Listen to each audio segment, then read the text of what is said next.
Hello and welcome to Healthy Living, and in our program today we're talking about stroke. What causes stroke? What is stroke? What are some of the measures that we can take to avoid stroke? My name is Sarah Makondeta. Stay tuned.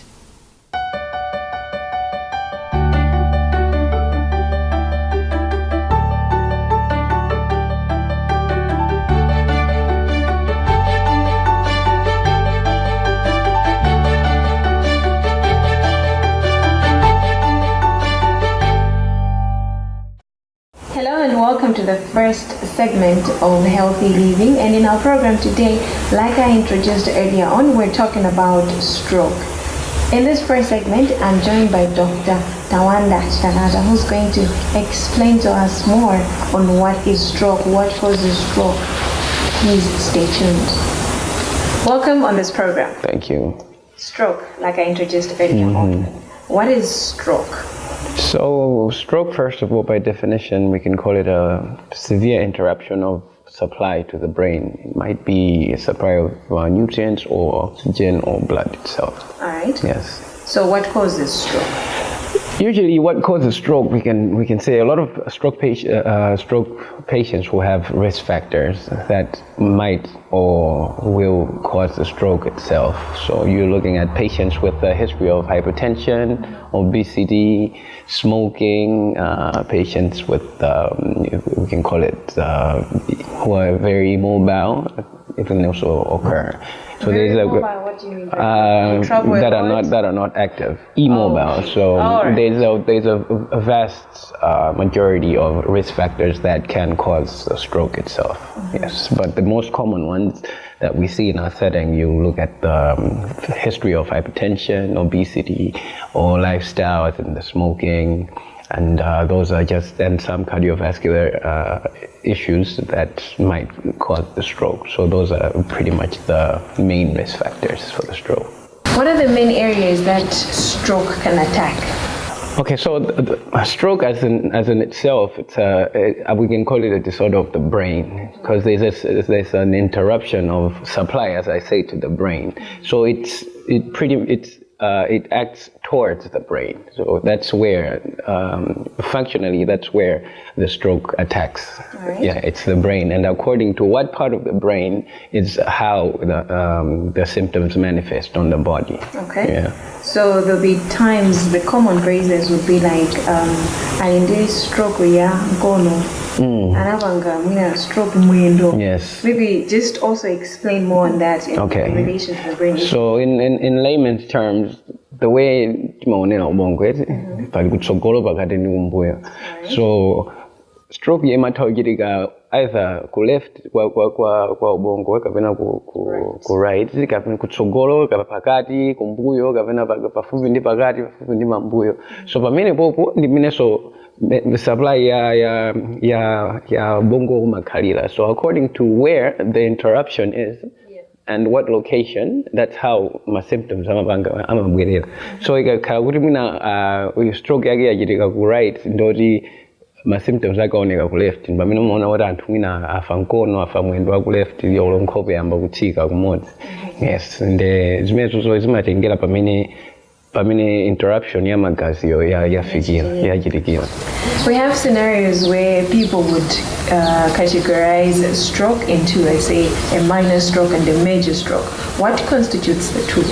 And when you're classifying the stroke, in nowadays we use a different classification. We use it's either an ischemic stroke, where, as I said, there's an interruption of blood supply to a certain part of the brain, or we can call it a hemorrhagic stroke. Hemorrhagic stroke, and we can call it yo kamagazi.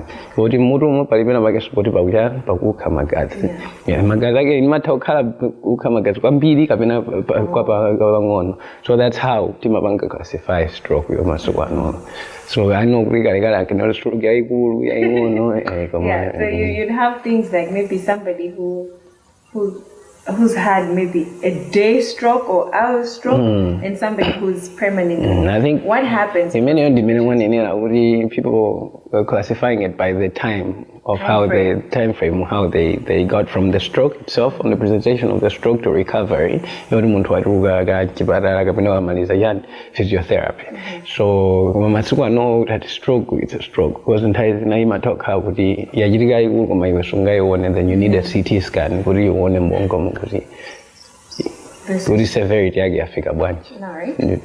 In case you're just tuning in, this is Healthy Living, and today we're talking about stroke. I'm joined by Dr. Darwin Dada, who's explaining to us more on this topic.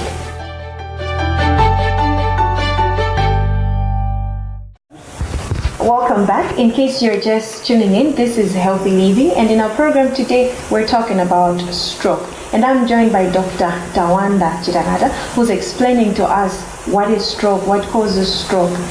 Like we were talking about earlier on, we talked about what causes stroke, what is stroke. How can we prevent it? Okay, but I always say that prevention of stroke, you have to go back to what I was talking about earlier, as in the risk factors or what can trigger it. So there are patients with, let's say, high cholesterol, obese patients, or most of the times it occurs to patients who are over 55 years old, and most of the times it affects black people, as in our race. We're more prevalent to having strokes.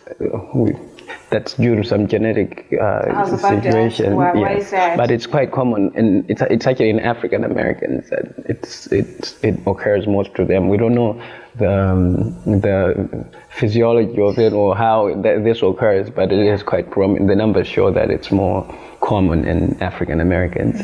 And like I said, the age, when you're over 55 years old, when you have BPs that are not well controlled, you have other patients with cholesterol issues, you have patients who are smokers, obese patients. So those are the risk factors. So if you manage those, you're more likely not to get the stroke.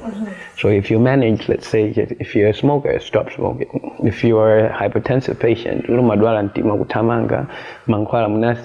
because of some strange reason, you're at risk of having the stroke. You mentioned the age of 55. Why? Okay, the age of 55, because this is when most chronic diseases and madenda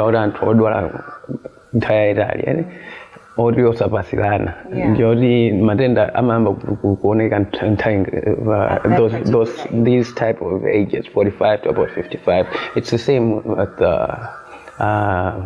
sugar, diabetes. It's the same. So those ages, your vessels are more likely to have issues. So that's why it's more common to people who are older. That age range. Yes, that age range. Somebody with stroke, are they maybe supposed to be accustomed to a certain type of diet? Yes, because like I said, it's management of the risk factors. So if you're having a diet, you're not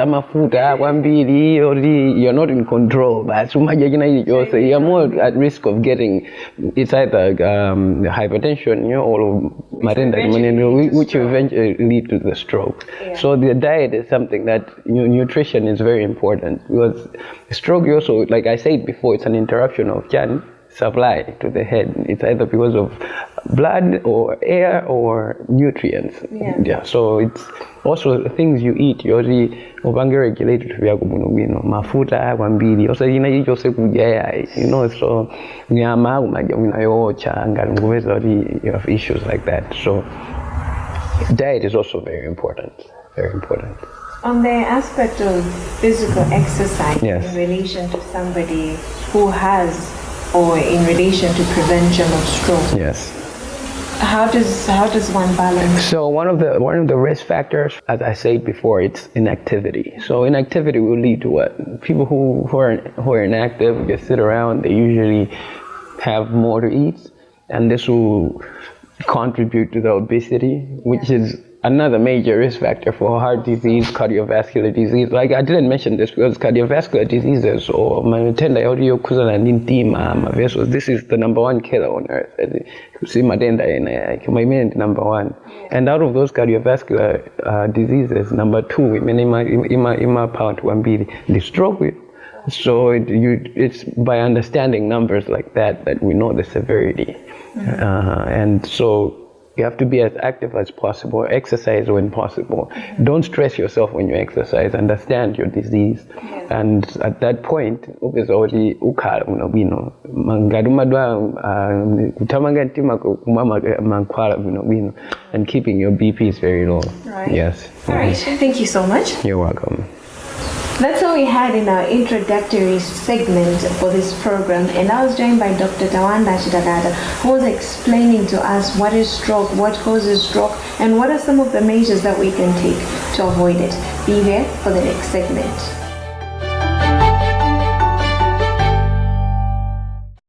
In case you're just tuning in, this is Healthy Living, and in our program today we're talking about stroke. What causes stroke? What are some of the things that we can do to avoid a stroke? This segment of mental health, I'm joined by Dr. Precious McKee, a doctor working with Queen Elizabeth Central Hospital. Welcome on this segment. Thank you. Stroke. We've heard what it is, how it is caused. Now let's go to the mental aspect.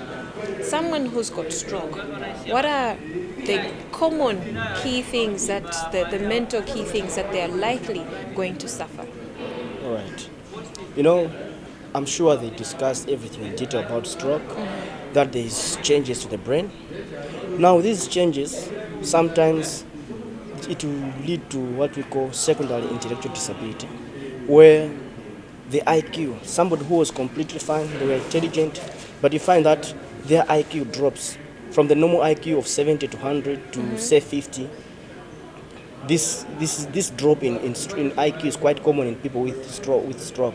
Yeah. So they have what we call secondary intellectual disability. And another problem that they usually have, with stroke, it's quite, the life of somebody has completely changed. Somebody who was physically fine and they are all of a sudden physically disabled. They will have what we call post-traumatic stress disorder, because that stress is too much to bear. Yeah. So some people will have post-traumatic stress disorder. They will not sleep. They will have a lot of problems thinking quite well. They will have a lot of guilt, or maybe because I was not physically exercising, or maybe because of my food, because of my negligence. So they will also have depression, feeling guilt and all that. They are at risk of what we call post-stress mood disorders, depression being one of them. They will have anxiety.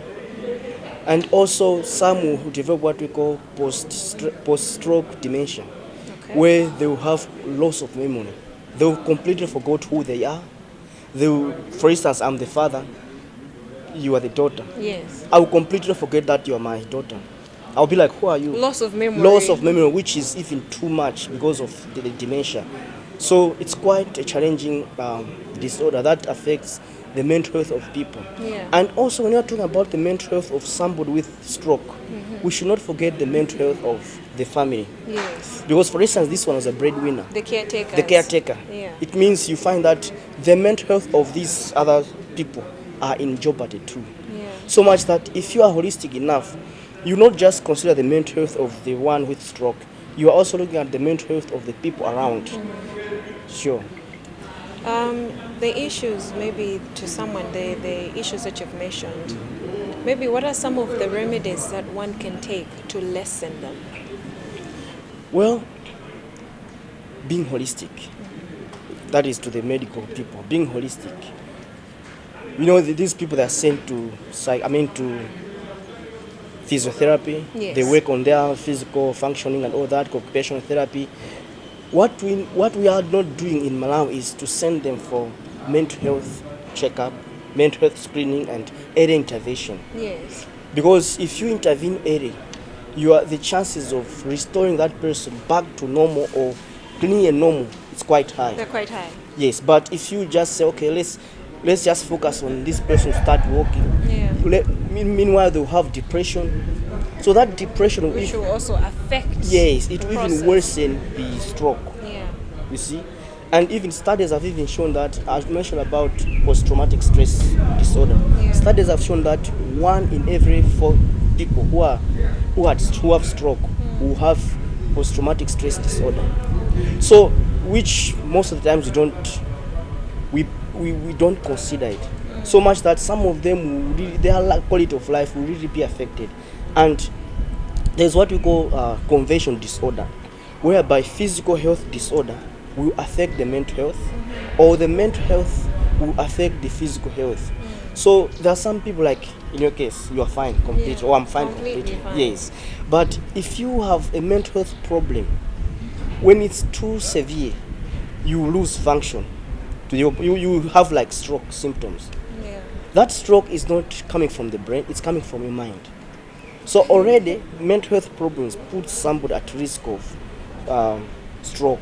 So if somebody has a stroke and you're not taking care of their mental health, you are even doubling the effect of You're that. making it worse. Yes. You talked about a holistic approach of, let's give an example of a family member who's had stroke, and the element of helping them to get physically better, and also putting in an element of taking care of their mental health. Is there a chance that if someone is mentally okay, there could be a high chance of them getting back to normal like they used to be? Yes. Or mental health is just an element of somebody getting better?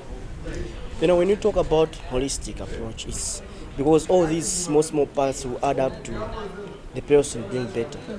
You are considering the physical therapy, where you're trying to help the muscles to work fine and all that. But you can all do all that, but if their mental health is in jeopardy, obviously you're not doing justice to that person. Because for instance, they have a mental health problem, say depression. Yes. They're not eating because of that depression. They're not sleeping because of that depression. So you find that lack of sleep on its own is a risk factor for most of the mental health problems and also physical health. Yeah. They're not eating quite well.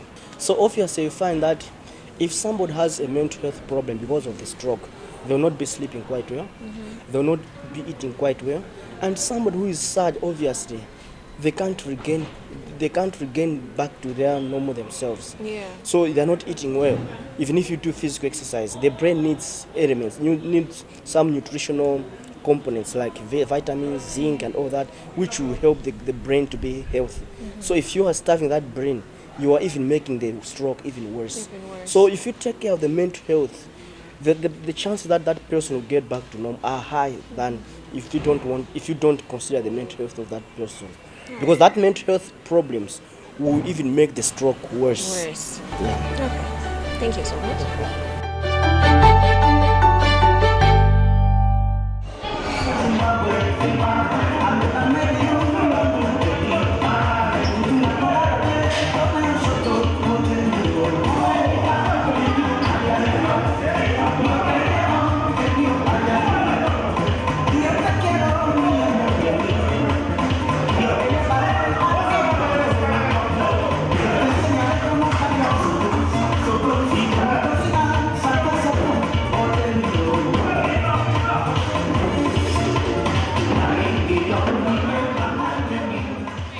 Firstly, your name and why do you think fitness is important? Thank you very much. I'm Dale Sandram. I think this is now the day-to-day life.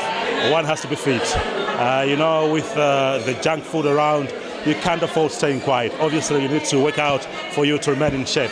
So that's the whole reason why I normally come to the gym and then work out. How long do you do this? Like on a daily basis? I do this on a daily basis. This is my everyday life. Yeah, this is the kind of life I've actually chosen to live. All right. Thank you. All the best. Thank you very much.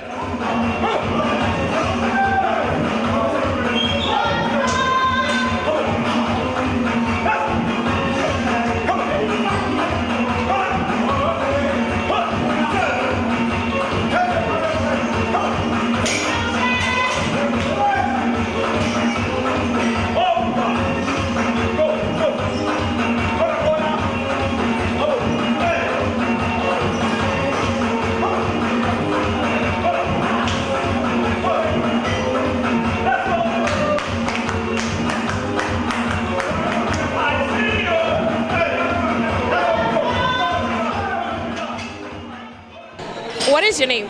My name is Miss Ozzy. How often do you do this? I try to make it 3 sessions per week. Yes. When I'm feeling good that week, I can do the whole 5 days. Yeah? Yeah. How important is fitness to you? Well, it helps me keep in shape. It keeps me sane and takes out all my stress, I guess. Yeah. Since you started and today, what's the difference? With exercising, you basically change your whole lifestyle, spiritually, mentally, physically. So I can say that I wake up in the morning and I look forward to having a great day because I feel good about myself. All right. Yeah. Thank you so much. You're welcome. All the best. Thank you.